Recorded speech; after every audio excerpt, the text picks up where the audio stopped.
mais que provado que a inteligência joga luz na mente, mas não joga força na alma.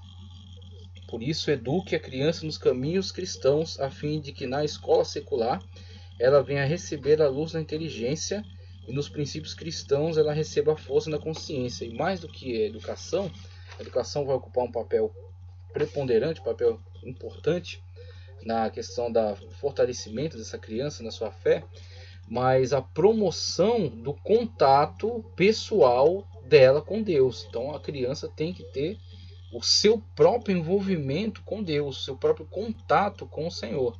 Então os pais têm que ser os primeiros promotores desse relacionamento da criança com Deus, ok? Do seu contato com o sobrenatural, através da oração, através da busca por Deus, através da pregação da palavra numa linguagem adequada à criança.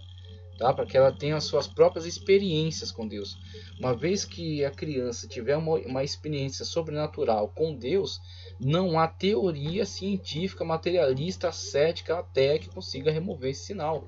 Porque é um sinal, tá certo? Que foi por ela vivido, okay? Que foi por ela presenciado.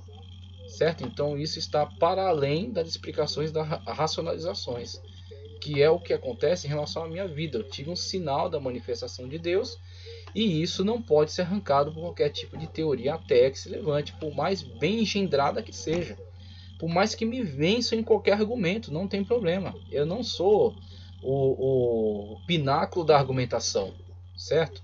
Então pode me vencer na argumentação que for, pode mostrar teorias, teorizações que quiser. Eu sei naquele que tenho crido. Eu tenho provas, né, de que de fato ele se comunica, de que de fato ele interage e que ele é vivo, ele é real, ele está presente. Então, por mais que eu não tenha a capacidade argumentativa, eu tenho a fé e a fé não pode ser removida. Então, a partir dessa fé, essa fé é a minha premissa, eu posso me relacionar em qualquer campo de ciência, tá certo? Então, muitos dos campos não é do meu interesse, não vou crescer, mas mesmo entrando nesse campo de ciência e tendo o contraponto dessas argumentações, e a forma como essas pessoas defendem as suas teses, né, as suas premissas, e por mais que elas vençam na argumentação, para mim não é problema, tudo bem, perdi a argumentação, mas tenho a minha fé. A minha fé está comprovada em fatos, fatos vividos, vivenciados por mim mesmo, tá certo? Então com isso nós teremos uma geração de pessoas sólidas, com uma fé sólida. Ela pode se tornar psiquiatra, ela pode se tornar psicóloga, pode se tornar antropóloga, pode se tornar geneticista. Ela vai entrar nessas áreas, vai investigar essas evidências, vai ver como elas foram interpretadas a partir de certas óticas, né, de certas premissas, vai perceber as manipulações que se fizeram sobre essas interpretações e, de posse dos mesmos fatos e com a mesma ferramenta argumentativa, com o mesmo conhecimento técnico, elas vão dar outro tipo de posicionamento, ok? A partir dessa premissa que ela tem do relacionamento, contato, tá certo? A verdade de Deus que está presente no seu coração, que não pode ser arrancada. Então vemos a importância de lidar com a ciência não como inimigo, lidar com a ciência não como um adversário, mas lidar com a ciência como um instrumento extraordinário, um instrumento de investigação da verdade, investigação sobre os fatos, crescimento da sociedade, desenvolvimento, ok? E principalmente quando isso é trabalhado por pessoas que têm uma formação moral sólida, que aí vão trabalhar não por mecanismo de destruição, como temos visto muitas das vezes. Grandes cientistas, grandes mentes se deixando levar, se deixando usar por ideias destruidoras, ideias que têm acabado com a sociedade, que têm levado o homem aos estágios mais baixos da sua existência, tá certo? Então temos aí como é arriscado deixar esses instrumentos na mão de pessoas erradas e como temos que incentivar pessoas com pessoas que estão equilibradas, que tem uma moral, uma ética, né, que possa contribuir positivamente para a sociedade, como temos que incentivá-las a entrar nesses campos e trabalhar nesses campos e crescer neles, tá certo? Então temos aí um posicionamento correto, né, diante da ciência. E aí quero já avançar aqui para mostrar que existem grandes nomes de homens que creem e que criam em Deus e que trabalharam de uma forma brilhante dentro das áreas científicas, cresceram grandemente nelas e foram motivo de orgulho, né? São como Adalto Lourenço e foram como o Dr. Enéas Carneiro. Então, pessoas que de fato contribuíram para a sociedade, né, e que são orgulho, são referencial. Então, temos que ver aí pessoas que cresceram na área científica e que a ciência não apagou dos seus corações, a ciência não destruiu a imagem de Deus que estava presente neles, tá certo? E aí, sobre o Dr. Enéas Carneiro, já coloquei um vídeo dele explicando sobre por que ele crê em Deus. Ele falando sobre a complexidade da informação genética, né, e como isso, se a gente fosse fazer vamos dizer assim, a transferência, né, se fosse fazer uma analogia entre as informações genéticas e se isso pudesse ser transformado em letras e a quantidade de livros que produziriam nessas informações genéticas. Eu não vou acertar aqui o número, que faz um tempinho que eu passei essa palestra, mas ele falou algo em torno de 300 ou 400 mil enciclopédias Barça no gene, tá certo? De carga de informação genética. Se fosse fazer a conversão daquela informação genética em letras e, né, somando, né, essa somatória de informações, constituiria aí tantas enciclopédias britânicas ou Barça, tá certo? Dentro de um único gene. E aí ele mostra a perplexidade, é isso que me chama a atenção, né? A perplexidade do cientista quando ele tem os instrumentos de análise e ele se coloca diante das evidências e as evidências falam a ele, apontam para ele um sinal, tá certo, da manifestação do sobrenatural. Então Enéas viu a inteligência na condução de todo esse processo. E ele viu que o acaso não era suficiente. E aí quando ele se deparou, né, com essa perplexidade diante da grandiosidade da natureza, e ele viu Deus, ok?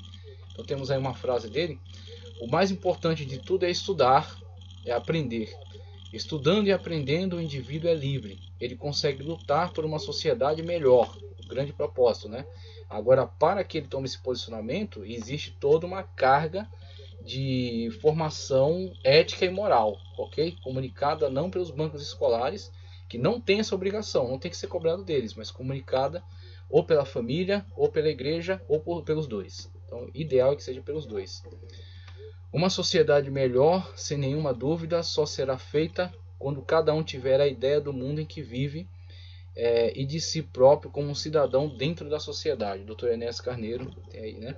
Enéas Carneiro foi um militar, médico, cardiologista, físico, matemático, professor, escritor e político brasileiro. É considerado o maior ícone do conservadorismo nacionalista no Brasil. E como político fundou o extinto Partido de Reedificação da Ordem Nacional, PRONA, né? Um acriano, difícil aí ver um acriano, né? Falecimento, 6 de maio de 2007, Rio de Janeiro. Enéas Ferreira Carneiro, grande homem, que nos deixou aí um grande exemplo. E outro que está presente aí, trabalhando intensamente, dando palestras, né, dentro do meio evangélico e fora dele, e que tem sido um grande referencial como cientista e como homem de Deus, é o senhor Adalto Lourenço. Então temos aí Adalto Lourenço. A frase dele: processos naturais e leis da natureza não teriam trazido à existência o universo, a vida e nem mesmo a complexidade neles encontrada. A natureza não teria se autocriado. Aí essa afirmação, a gente até pode dizer: não, mas meu pastor também diz isso. Não, mas a missionária que conheço também afirma isso. Tudo bem.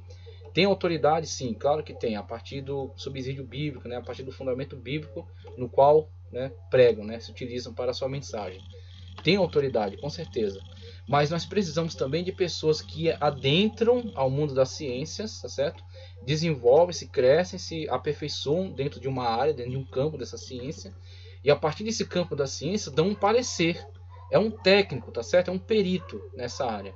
Então, a partir dessas ferramentas de conhecimento que ele detém dentro desse campo da ciência, diante dessas evidências, desses fatos, ele dá essa declaração.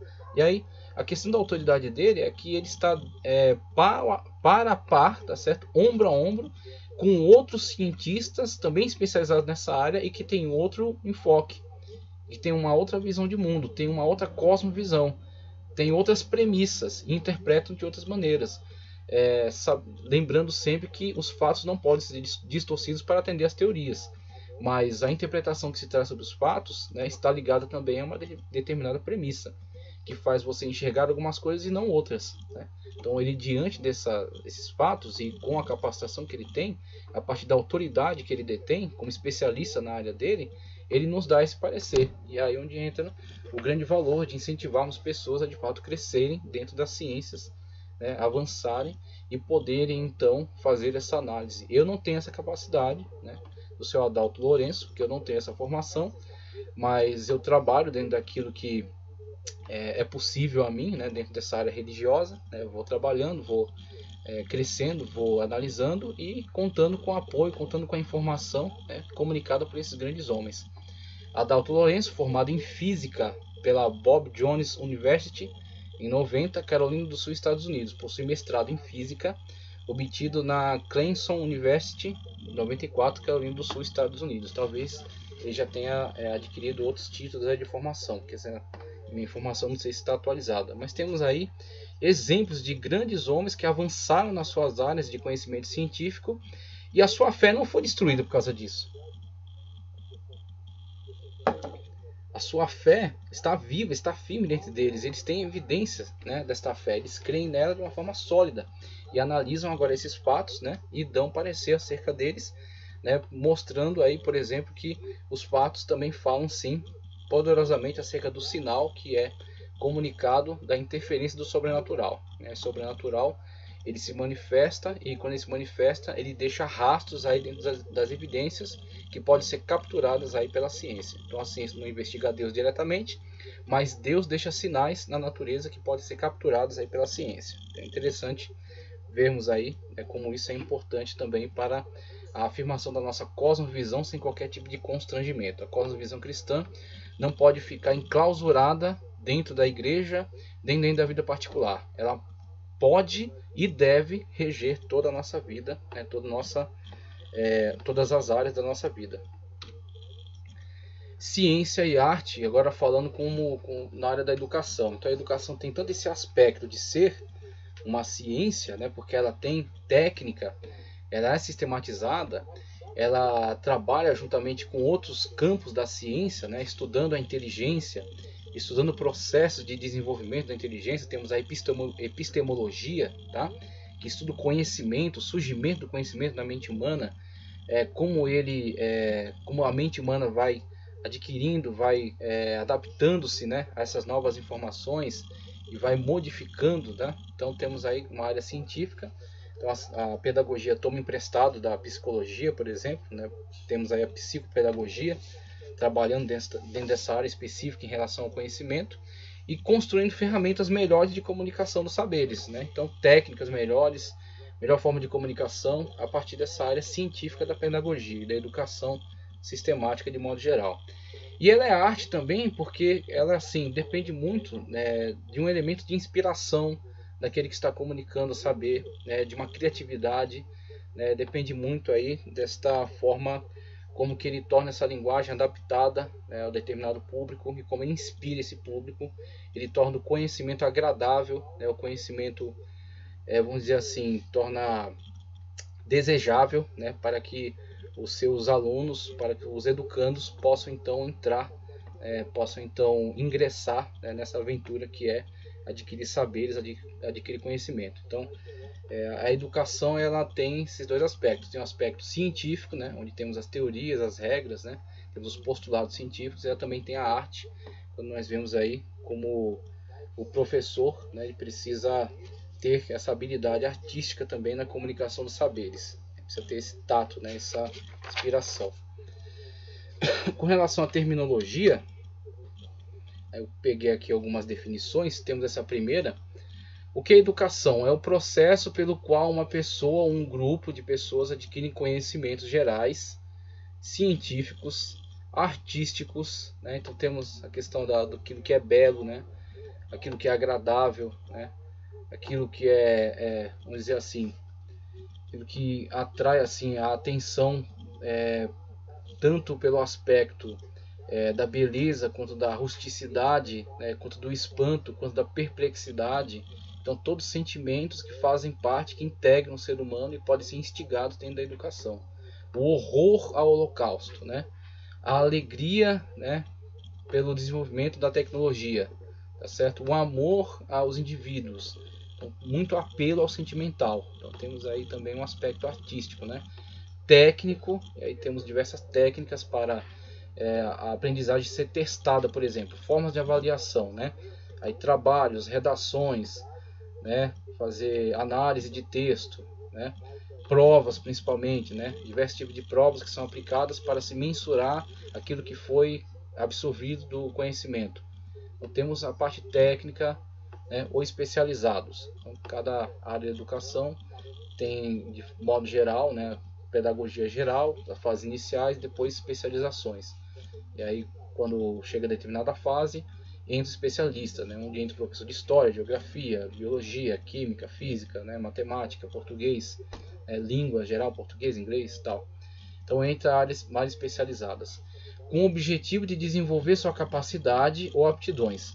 Além de conhecimentos, a pessoa adquire também pela educação certos hábitos e atitudes. Aí vai ampliar aí a educação sistemática, né? A educação científica e a educação mais informal, a educação mais tradicional. Comunicação de tradição familiar, comunicação de tradição popular.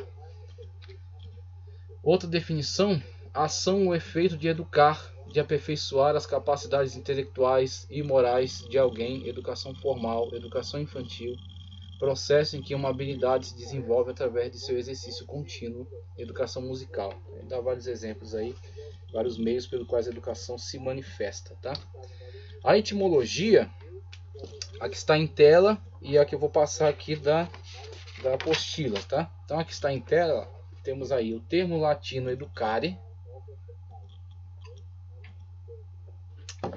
Educare é composto pela união do prefixo ex, que significa fora, e ducere, que quer dizer conduzir ou levar.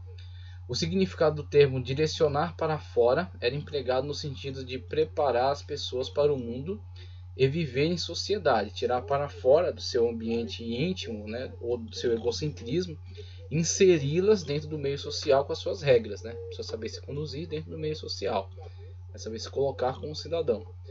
Aquilo que lhe é proibido, aquilo que lhe é permitido. Ou seja, conduzi-las para fora de si mesmas, mostrando as diferenças que existem no mundo. Então é muito importante que a educação faça isso. Então a educação informal, a educação familiar, a educação tradicional, ela comunicará em relação à vida, porque a pessoa não fica só na escola, a pessoa não fica só na faculdade, a pessoa não fica só no trabalho, a pessoa não fica só no laboratório, tá ok? Então esse tem sido um grande erro, quando a educação formal, ela despreza, ela menospreza a educação informal. Esse é um grande erro. A pessoa não é só um juiz e fica dentro do fórum, ou um advogado também e fica dentro do fórum do escritório. A pessoa não é só um policial e fica dentro da delegacia. A pessoa não é só um cientista e fica dentro do laboratório. Ela tem uma vida, né? Então, fora daqueles ambientes, daquele conhecimento técnico, ela tem uma vivência dentro da sociedade de modo geral. E aí, quem vai dizer se estes profissionais serão também pessoas educadas, serão também pessoas que respeitam, né, as leis e que respeitam o próximo? Quem vai construir esse cidadão para a vivência total, geral, será sim a educação informal, será sim a educação tradicional, a educação familiar. E aí é onde entra uma grande contribuição da educação cristã. A educação cristã, tanto no ambiente formal, científico, tá? Ok? A cosmovisão cristã, participando de todo esse mundo. Vimos aí grandes homens do cristianismo dentro do campus da ciência, certo? A educação cristã dentro do ambiente formal. E a educação cristã dentro de toda a vida informal, comunicando valores, tá certo? Comunicando ética e moral.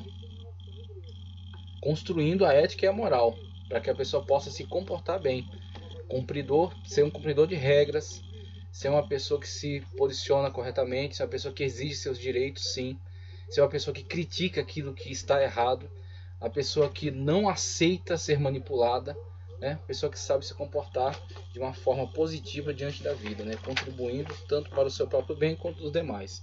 Então temos aí a educação, né? O ex do série, tirar para fora, fazer a pessoa interagir dentro dessa sociedade mais ampla.